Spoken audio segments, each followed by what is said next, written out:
Et bienvenue à notre webinaire Pourquoi la démarche qualité de vie et conditions de travail est un bon moyen pour lutter contre les risques psychosociaux. Je vous remercie d'avoir accepté cette invitation et d'être présent aujourd'hui. Je suis Célia Vin et je suis consultante à l'AIO Santé depuis un petit peu plus de 17 ans.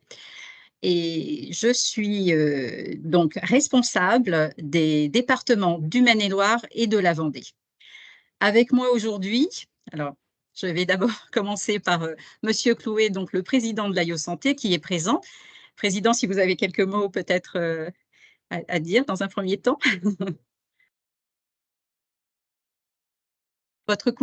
On ne vous entend pas, Monsieur Clouet.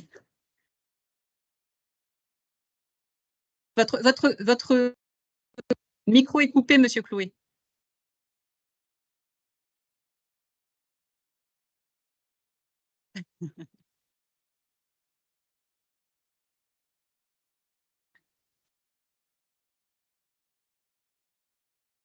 Bon.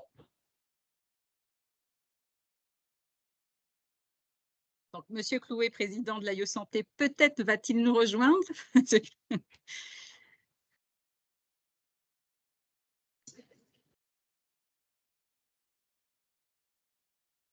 Vous nous direz peut-être quelques mots après, je ne sais pas, dites-moi. Oui? Ok, donc Monsieur Clouet va certainement se reconnecter. Donc je disais merci à tous d'avoir répondu présent à notre invitation. Donc je suis en charge, comme je vous le disais, du Maine-et-Loire et de la Vendée pour le compte de l'AIO Santé depuis un petit peu plus de 17 ans. Et aujourd'hui avec moi, Alexia Arnoux pour le compte de l'AIO Santé et Valérie Mallard qui est notre partenaire prévention. Ils vont se présenter, à vous. Alors bonjour à tous, moi je suis Alexia Arnoux, donc consultante pour l'AIO Santé depuis 10 ans maintenant. Je suis en charge du secteur de la Loire-Atlantique et de la Bretagne. Voilà, à ton tour Valérie. Oui, merci Alexia. Eh bien, bonjour à tous et merci d'être ici et de montrer votre intérêt pour le sujet. Je suis donc Valérie Mallard.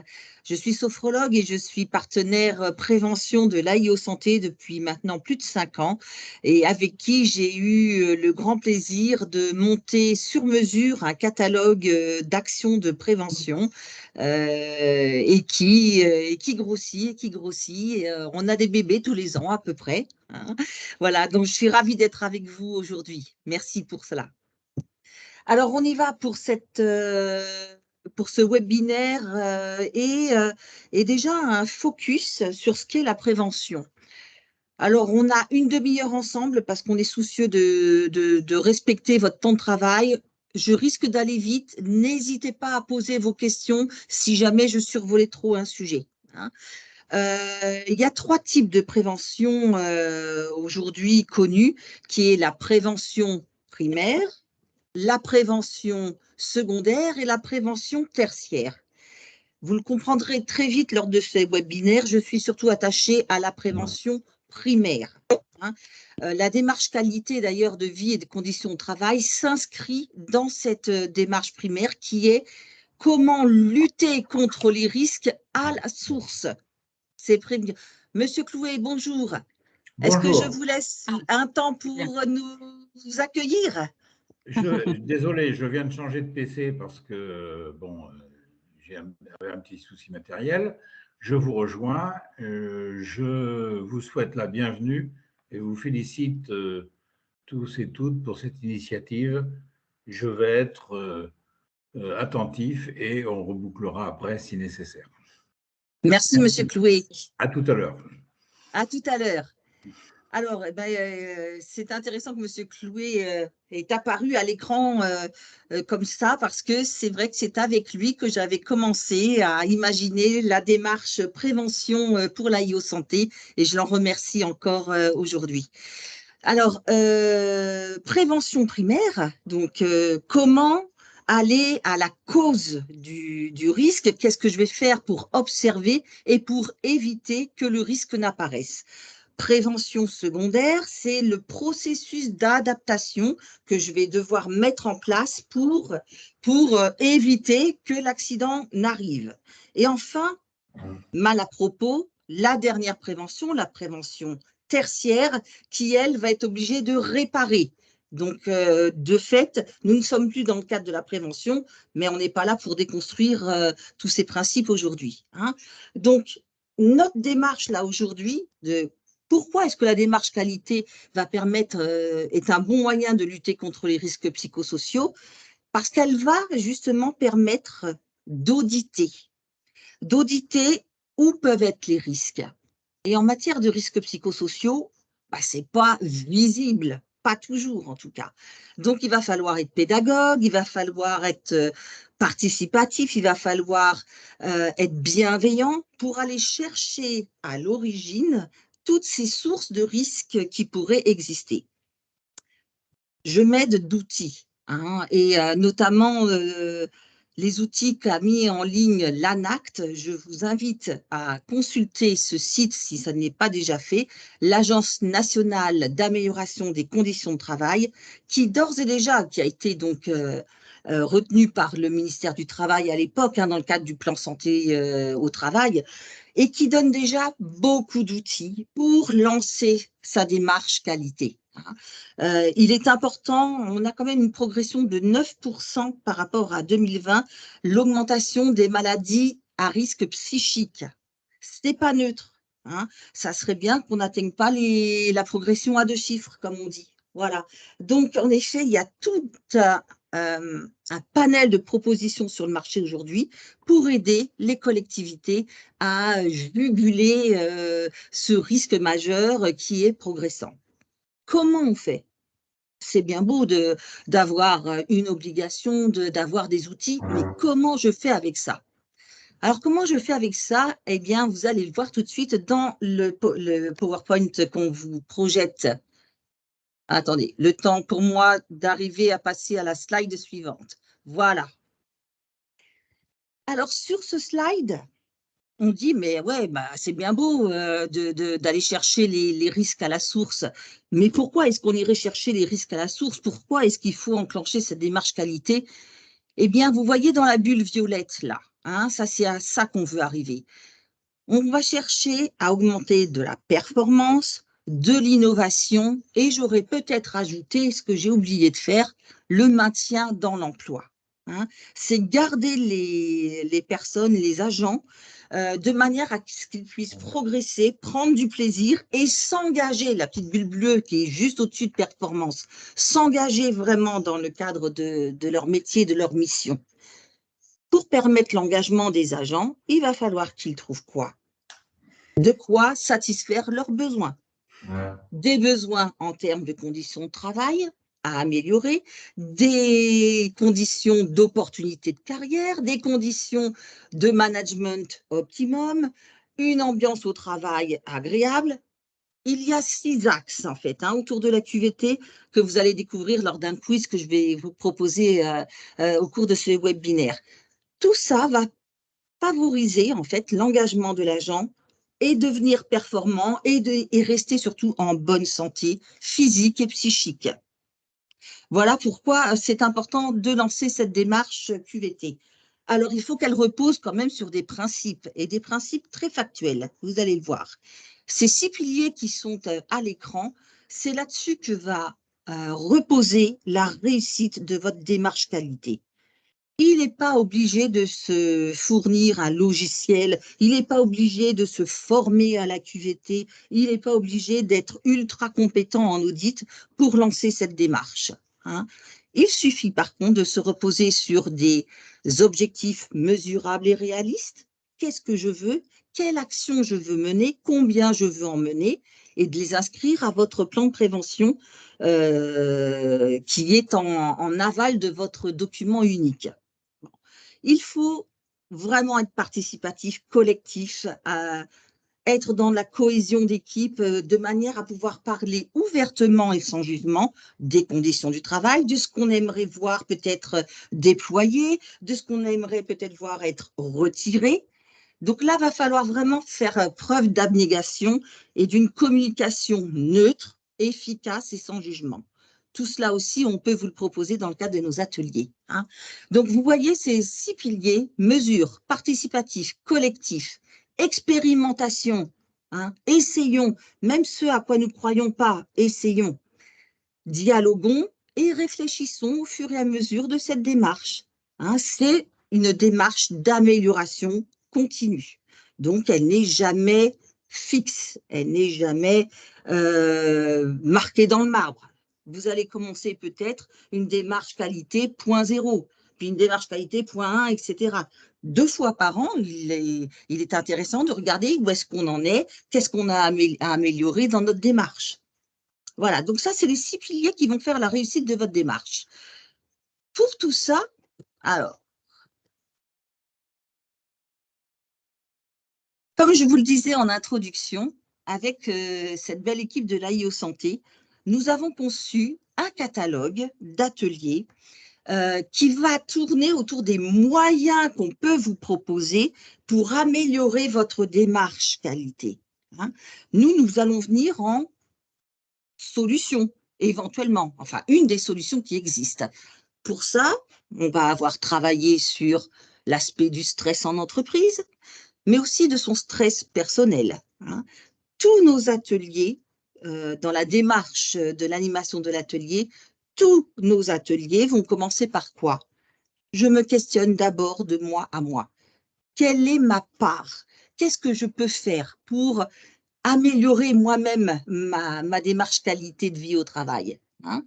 Donc, on va parler du stress, de la qualité de sommeil, qui est directement liée à de bonnes performances la journée au travail, ou la nuit d'ailleurs. On va parler de la mémoire, on va parler de la communication, point central d'une bonne entente et d'une bonne cohésion au travail, et d'une bonne compréhension entre collègues ou entre collègues et clients.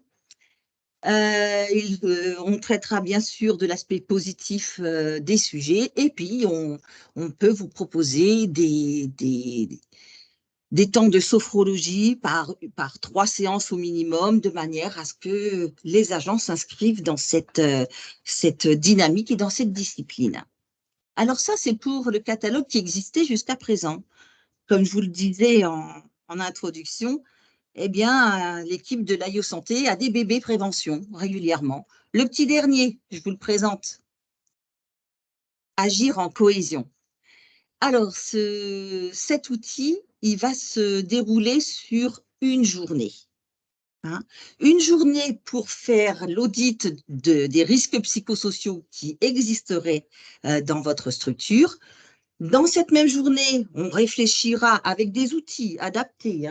Nous avons ce genre de carte pour faire l'état des risques psychosociaux qu'on rencontrera. Nous avons ces cartes qui parleront des antidotes. Tous les ateliers sont animés de manière ludique et avec des outils d'aide à l'expression. Et enfin, il faudra penser à, eh bien, maintenant que j'ai vu sur quoi agir et comment je peux faire, il va falloir que j'écrive des solutions. Et à quoi je peux penser en écrivant ces solutions de manière positive et constructive pour la structure et pour moi-même. C'est ce qu'on vous propose dans le cadre de cet atelier sur une journée entière ou 2 demi-journées en fonction des besoins de la collectivité. Est-ce que cela va? Je ne vous vois pas, mais surtout vous m'interpellez si je n'étais pas assez claire. On va faire un petit bilan, on va faire un quiz ensemble. Vous allez avoir des questions qui vont apparaître et vous allez avoir un temps de réponse. On voit les résultats ensemble. Premier quiz. Première question.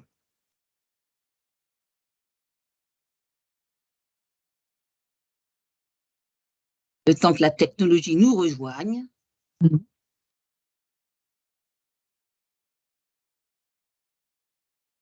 Prenez le temps et surtout répondez naturellement. Ce webinaire, il est fait aussi pour tester un peu les connaissances ou les avis que vous avez sur le sujet. Il n'y a pas de bonne ou mauvaise réponse, vraiment. Allons-y. La première question qui apparaît peut-être à votre écran, c'est la suivante. La QVT, est-ce parler de façon plus positive du stress pour vous? Oui ou non? Je vous laisse répondre.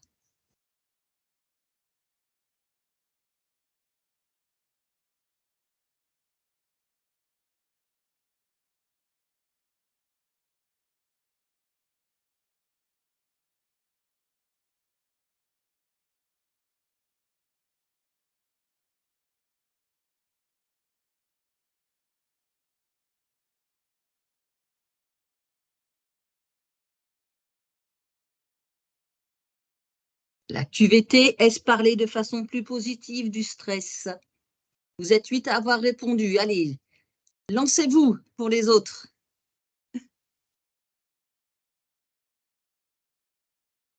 Bien, allez, on va commencer. En effet, bravo d'avoir répondu pour 88% d'entre vous sur le non.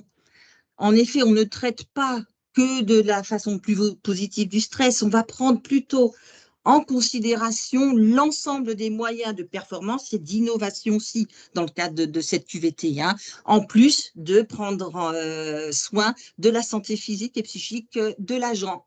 Voilà, ça c'était la bonne réponse. La deuxième question, on y va. Alors, c'est...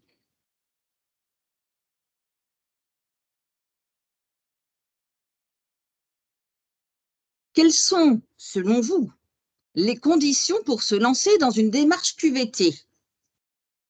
Est-ce qu'il faut considérer le travail comme un facteur d'amélioration de la santé? Est-ce qu'il faut impliquer les représentants du personnel et les collaborateurs concernés pour agir véritablement sur le travail? Est-ce qu'il faut être prêt à modifier nos façons de travailler? Et enfin, est-ce qu'il faut gérer la QVT comme une démarche projet?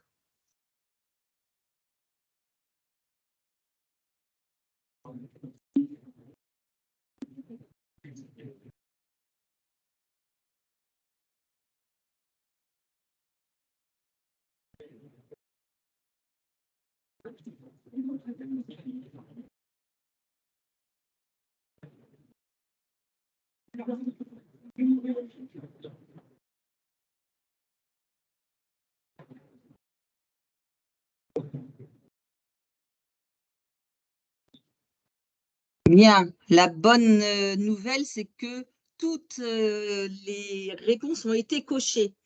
Parce qu'en effet, toutes ces conditions sont réunies pour se lancer dans une démarche QVT. Évidemment que considérer le travail comme un facteur d'amélioration, comme quand les conditions sont réunies pour bien faire son travail, on est tous d'accord, le travail est un formidable outil de développement personnel, de réussite personnelle, d'estime de soi. Donc, faire son travail dans de bonnes conditions va favoriser votre santé, va diminuer l'absentéisme, va faire reculer, nous l'espérons, les cas d'accident du travail, de maladies professionnelles, probablement.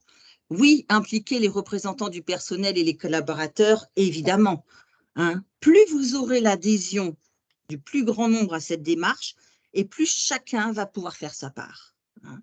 Donc, c'est vraiment important qu'il n'y ait pas un comité qui soit externalisé et que tout le monde puisse s'approprier les principes de la démarche qualité de vie au travail. Être prêt à modifier nos façons de travail, et oui. Et oui. Alors, c'est peut-être là-dessus que je rencontre le plus de résistance, en effet. Hein. Transformer ses façons de penser le travail et de l'exécuter, c'est pas si facile. Bien. Eh bien, le tout, c'est de rassurer, c'est de prendre en compte les peurs, c'est d'accompagner au changement sans jugement. Hein. Mais c'est indispensable à avoir cette façon à revoir de travailler. Pardon. Gérer la QVT comme une démarche projet, eh bien oui, c'est quelque chose, comme je viens de vous le dire, qui va se faire ensemble. Il vaut mieux qu'il y ait des comités de pilotage, il vaut mieux qu'il y ait de l'échange sur les sujets, il vaut mieux qu'il n'y ait pas de jugement du « j'avais raison et toi tu avais tort ».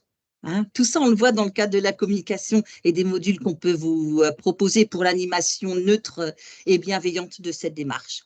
Bravo, vous avez bien répondu. Merci. Allez, on continue.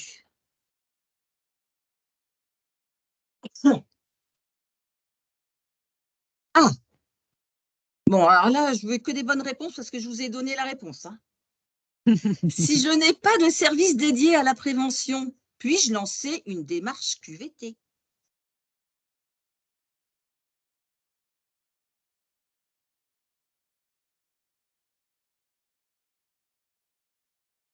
Bravo!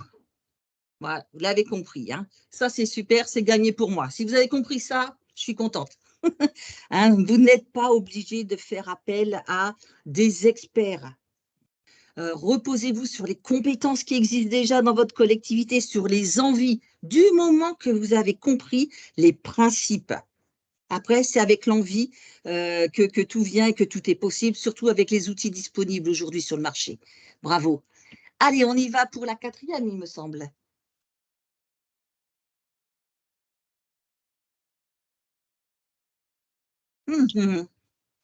Autour de quel principe énoncé ci-dessous pourriez-vous envisager une réflexion collective, tous ensemble? Allez, à vos réponses.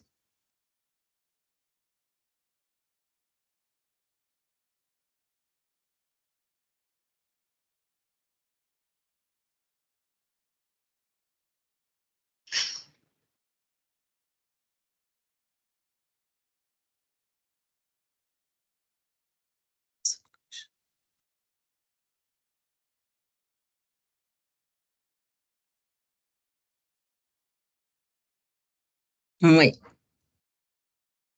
tout à fait cohérent.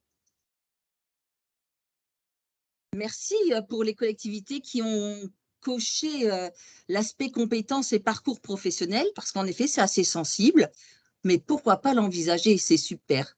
Vous avez à l'écran les 6 axes de développement de la qualité de vie au travail. Voilà sur quoi la qualité de vie au travail peut permettre un progrès sur les relations au travail, sur le contenu et l'organisation du travail, sur la santé au travail, sur les compétences et le parcours professionnel, sur l'égalité professionnelle pour tous et enfin sur le management participatif et l'engagement. C'est la boussole QVT que vous avez sous les yeux. Merci. Très bien. Et puis enfin, la dernière question. Elle est plutôt elle est subjective, hein, celle-ci. Selon vous, quel besoin pourrait à terme être satisfait à l'issue de cette démarche? Qu'est-ce que ça va pouvoir vous apporter? Un équilibre vie professionnelle, vie personnelle, une convivialité et de la bonne humeur, un esprit d'équipe, de la cohésion, de bonnes conditions de travail,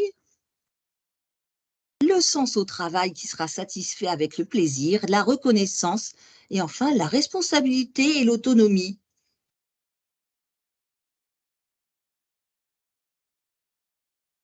Bien, oui. Alors, je vois que vous êtes tous d'accord pour cocher au moins l'un de ces besoins satisfaits à terme, et c'est ce que je vous souhaite, c'est que tous ces besoins ont les chances d'être satisfaits dans votre collectivité. Et si je reviens au début de ma présentation, vous allez participer à l'engagement des agents, à rester en emploi, à être performants, à être innovants. C'est pour ça que la démarche qualité va pouvoir réduire les risques psychosociaux. Merci beaucoup. Merci de votre participation et encore une fois de cet intérêt à ce webinaire. Je repasse la main à Alexia. Merci Valérie pour cette présentation. Toujours dans cette démarche de qualité et de prévention, la You Santé vous propose en amont des ateliers dont vous a parlé Valérie en début de ce webinaire, de mettre en place un créneau sur lequel on pourrait échanger avec les agents sur des thématiques de protection sociale, telles que par exemple les obligations statutaires, voilà, afin de leur réexpliquer et qu'ils puissent poser leurs questions. Et également, dans le contexte économique actuel que nous connaissons, on peut vous proposer de se mettre à disposition des agents en parallèle de l'atelier pour qu'ils puissent, on puisse proposer et échanger avec les agents sur leur contrat de complémentaire santé, prévoyance et obsèques, afin de s'assurer qu'ils aient un contrat qui corresponde à leurs besoins et au meilleur rapport qualité-prix possible. Je reviens aux ateliers. Si vous êtes intéressé par l'un de ces ateliers, vous pouvez contacter votre interlocuteur. Donc, pour rappel, Salia Vin pour les départements du Maine-et-Loire et de la Vendée, et moi-même pour les départements d'Ille-et-Vilaine, Morbihan et Loire-Atlantique. Ou alors, vous allez recevoir en fin de semaine un questionnaire en lien avec ce webinaire. Sur ce questionnaire, vous aurez bien entendu accès au replay. Et également, vous pourrez demander de prendre contact avec l'un de vos interlocuteurs donc, pour que nous, on puisse vous rappeler et échanger sur le thème de la prévention. Aussi, et un point non négligeable, c'est qu'en répondant à ce questionnaire, vous aurez peut-être la chance de gagner un atelier initiation sur le thème de votre choix avec Valérie. Voilà, donc bonne chance, comme on dit. D'ailleurs, Valérie, comment ça se passe un atelier? Alors, un atelier se fait d'abord sur la base du volontariat. La collectivité va choisir un thème qu'elle sent propice à proposer à ses agents. Ça sera des inscriptions sur la base du volontariat, avec un maximum pour l'instant de 20 agents par atelier. Ça se fait en dehors des tables de travail, de manière directe entre vous et moi, avec une partie un peu théorique qui amène des notions, des connaissances sur le sujet qui aura été choisi, et une partie plutôt active, dynamique, et où là, on va se mettre en jeu, soit par des exercices dynamiques de sophrologie, soit par de la méditation, mais on va même jusqu'à danser le Madison sur l'atelier mémoire. Voilà, par exemple. Voilà, merci. Merci Valérie pour ta réponse. Si vous avez des questions, vous pouvez les poser directement sur la conversation du webinaire, ou alors vous pouvez également lever la main si vous souhaitez intervenir oralement. N'hésitez pas, on a encore quelques minutes. Donc, si vous voulez poser des questions à Valérie, c'est le moment. Ou partager une expérience peut-être de réflexion, prévention, des ateliers déjà mis en place au sein de votre collectivité. C'est un moment qu'on peut partager aussi.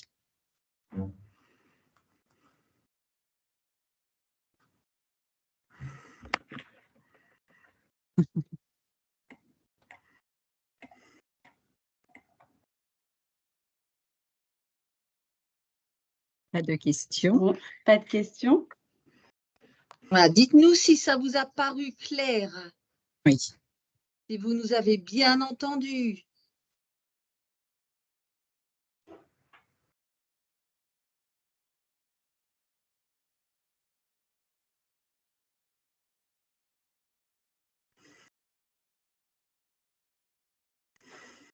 Alors effectivement, apparemment, c'était clair. Je ne sais pas si tu vois les réponses, Valérie. Ah oui, qui arrive. Mais voilà, on a des retours comme quoi c'était clair. C'est très bien. Parfait. Merci, super. Merci. Merci beaucoup pour vos retours. Alors, n'hésitez pas à nous poser, en dehors de ce webinaire, des questions qui vous viendraient. Hein. On est vraiment à votre disposition, toute l'équipe et moi, pour vous répondre et surtout pour ajuster nos propositions. Hein, sachez que voilà, dans les valeurs de l'AIO Santé, il y a la proximité avec les agents, mais aussi avec les collectivités, de manière à répondre au plus juste à leurs besoins. Voilà. Merci à vous, en tout cas. Merci à tous pour votre participation. Peut-être que M. Clouet souhaite ajouter quelques mots. Je ne sais pas s'il est utile de rappeler quelque part un email de contact pour ceux qui l'auraient oublié ou égaré, pour proposer des questions à chaud. Oui. Alors, normalement, oui. Je pense que tout le monde a, bien sûr, vous n'hésitez pas à nous questionner, à nous interroger sur l'email que vous avez reçu d'invitation, puisqu'il y a nos coordonnées, en effet, et les coordonnées de l'AIO Santé, hein, la boîte contact @aiosanté.fr. Mais évidemment, oui, n'hésitez pas à nous envoyer soit par mail ou soit par téléphone, hein. Vous avez nos contacts. Je vois qu'il y a certains interlocuteurs que nous connaissons, d'autres moins. Évidemment, nous serons ravis de répondre et de vous accompagner. J'ajoute juste un tout petit point, mais que vous savez, hein, comme vous le savez, il y a ce premier plan santé au travail qui a été initié l'année dernière et qui va courir jusqu'en 2025 et qui a pour objectif, enfin un des objectifs plutôt, d'améliorer les conditions de travail des agents publics. Il y a un enjeu et un challenge, hein, pour toutes les collectivités et de mettre bien sûr la prévention primaire qu'a expliqué Valérie tout à l'heure au cœur de cette démarche santé au travail. Et donc n'hésitez pas en tous les cas à vous appuyer sur l'AIO Santé qui œuvre depuis plus de 60 ans et s'engage auprès des agents et qui est au service des agents et des collectivités, bien évidemment. Le mot de la fin, Monsieur Clouet, peut-être? Non, non, c'est très intéressant. Enfin, je n'ai pas appris grand-chose parce que la démarche qualité, effectivement, je la connais depuis longtemps. Il faut surtout savoir écouter et vouloir écouter. Bon, mais je pense que c'est le cas. On s'est écoutés les uns les autres et avec les outils modernes, c'est de plus en plus facile. Non, non, c'est très bien. Je vous félicite pour cette initiative. Je tenais Merci, aussi à monsieur. Merci, Monsieur Clouet. Et je tenais à remercier également Anne Beyvert, que vous ne voyez pas, mais qui n'est pas loin et qui a œuvré, qui a mis en place ce webinaire avec nous, mais qui a contribué très largement. Donc, merci Anne, et si on pouvait te voir, ma foi, faire un petit coucou, hein, l'équipe AIO au complet. Voilà, Anne Beyvert qui est là et qui œuvre pour l'AIO depuis aussi très, très longtemps. Merci. Valérie, peut-être Merci le à mot de la fin? tous. Le mot de la fin, prévenir vaut mieux que guérir. Très, très bon mot, oui. Très voilà. À bientôt à vous tous. Et n'hésitez pas à nous dire si vous aimeriez traiter d'autres sujets par cette voie de webinaire. Voilà, c'est avec plaisir que nous recommencerons l'aventure et l'expérience. Au revoir à tous et peut-être à bientôt. Au revoir. Au revoir. Merci de votre participation. Au revoir. Au revoir. Bonne fin de journée.